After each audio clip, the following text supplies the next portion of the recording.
the quote-unquote ecumenical synod that Pope Francis has convened that began on October 4th. And there was some fairly unique things about this particular synod, and also then about the issues that they're going to discuss.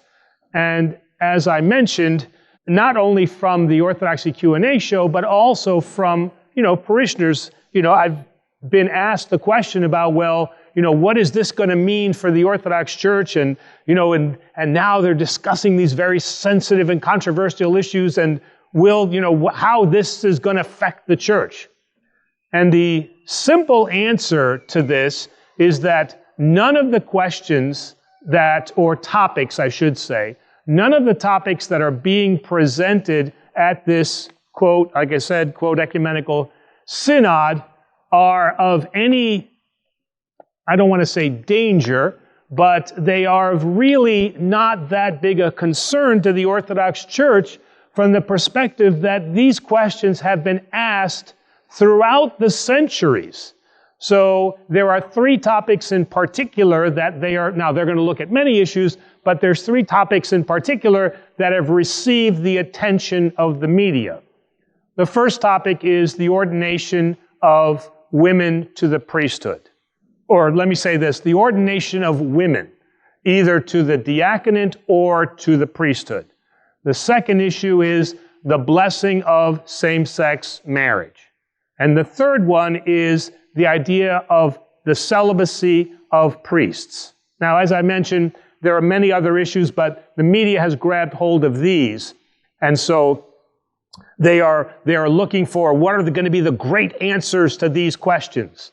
And to complicate matters even further, this is an ecumenical, and again, I keep saying quote unquote because nothing from an Orthodox perspective can be ecumenical until all five patriarchates come together. And since we are not in communion with Rome, it cannot be ecumenical, but the Catholic Church likes to use that terminology. So let's call it a synod. All right. So in this synod, it is unique in that, normally speaking, a synod is only clergy, and specifically it is typically bishops, and then priests that assist those bishops, but is typically synods throughout the centuries have been bishop only.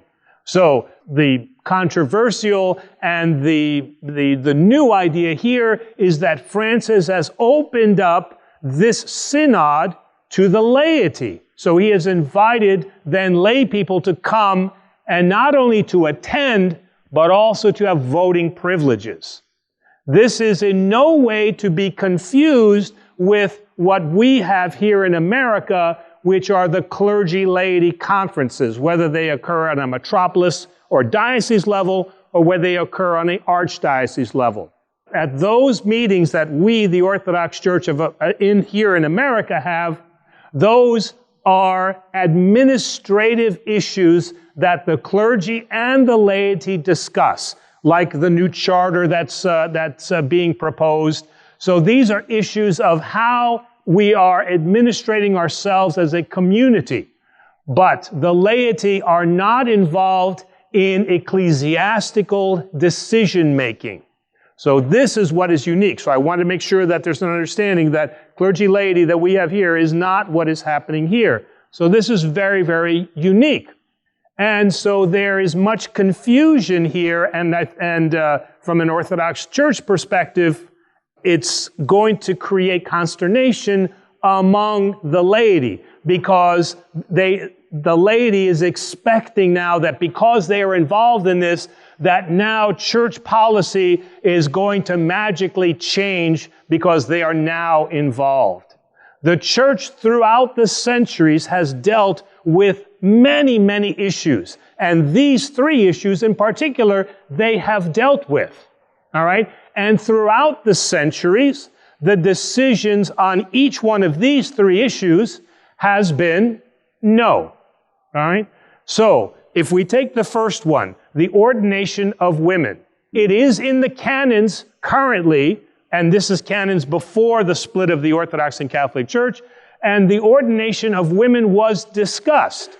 And what was allowed is, and it's in our canons and defined, is the ordination of women to the role of deacon. And so for years, even while I was at the seminary, there was much discussion about returning to the idea of a female diaconate. So that discussion has been happening between the Orthodox and Catholic Church for hundreds of years. And in fact, it was present. The discussion about women being ordained to the priesthood, it's been brought up, but it has never been considered in either the Orthodox and Catholic Church. And probably about 2 or so months ago, I gave a sermon on what is the Orthodox position about that. And the best treaty that we have for that was written by, of blessed memory, Bishop Kallistos Ware. And the reason for that is that there has been centuries of tradition. I know people don't like to hear that word, but there has been centuries of tradition regarding how Jesus acted and reacted and had relation with women as disciples. And certainly he did have women disciples. And the argument is not good enough that he only chose men as his disciples, because that's not true. But the reason for that, at least for ordination to the priesthood, is that Jesus never enacted that and never spoke on that. All right. Now, Bishop Kallistos Ware does a very, very good job of detailing that out much more, but I didn't want to spend too much time on that. So the second issue on priestly celibacy, that certainly is not an issue for the Orthodox Church, and I and all Orthodox priests are well, not all, but most Orthodox priests are a living example of that. The Orthodox Church, in her history, has never had a problem with married clergy, whether it be the diaconate or whether it be priesthood. So for us, this is not an issue. And in fact, we feel that that's something that should be allowed. And then the last issue is now the blessing of same-sex marriage. The Orthodox Church has, for her history, and the Church, for her history, has been discussing issues like this, not necessarily regarding same-sex, a blessing of same-sex marriage, but of the issues surrounding the idea of homosexuality. So they have had many discussions about this. And the answer at the current time, right now, is that there will be no blessing of same-sex marriage within the Orthodox Church. There are certainly reasons for that, and there are many articles that have been written, all right? So what I want to sum up here is that we as the Orthodox Church should not be in any way concerned about what is happening with this Synod of Bishops in the Catholic Church, because each one of these issues has already been discussed over the centuries by our own churches.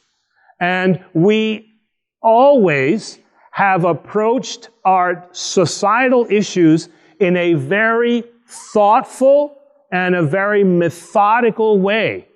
And so what we are prone not to do is to make a decision under the pressure of society. The church makes the decisions for society, not the other way around, at least in Orthodox theology. So it is the church's mission, it is the church's obligation, it is the church's responsibility to decide on these issues for what is good for the laity within the teachings of what Christ has said and what the Gospels have spoken of and recorded of His Word.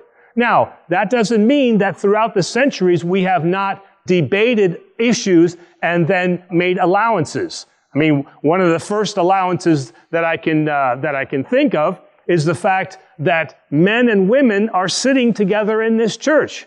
Probably some of you, if you're old enough, you remember that that was not allowed. All right.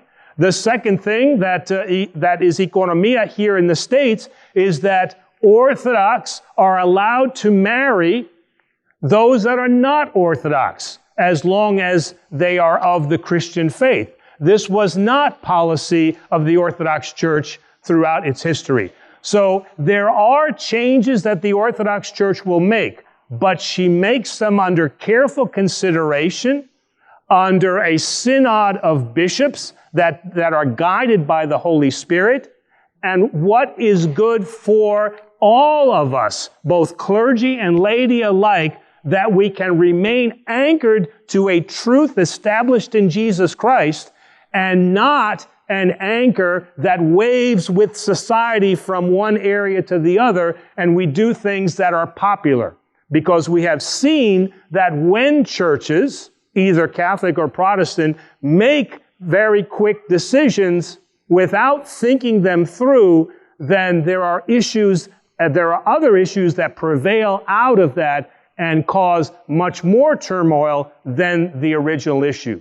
So, what I want to say is, it's not that the church says we cannot discuss this.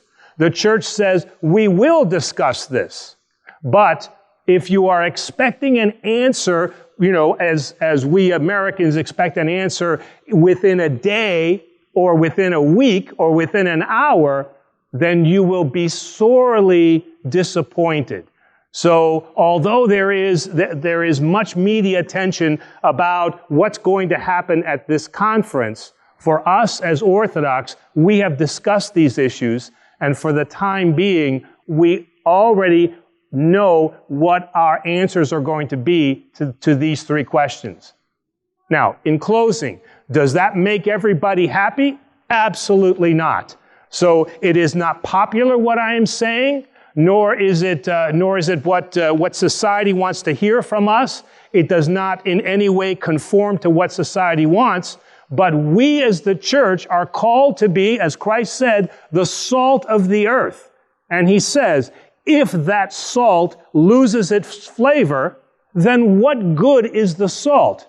And so if we, as Orthodox Christians, allow now things to happen without a reasonable, rational, and spiritually led conversation, and we just let things happen at the will of society, then we are no longer the salt of the earth, and we are that has no authority and then no influence upon keeping a Christian ideal within the society and the world that we live in.